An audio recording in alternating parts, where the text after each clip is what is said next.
How to manage updates, available notifications on Google Chrome mobile. Hello guys, in today's video I'm gonna show you how to manage updates, available notifications on Google Chrome mobile. First we're gonna do is go to Google Chrome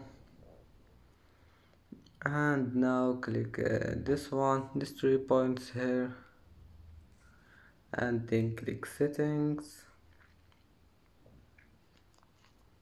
and then all you need to do is just click notifications and go down, and you will find this one here.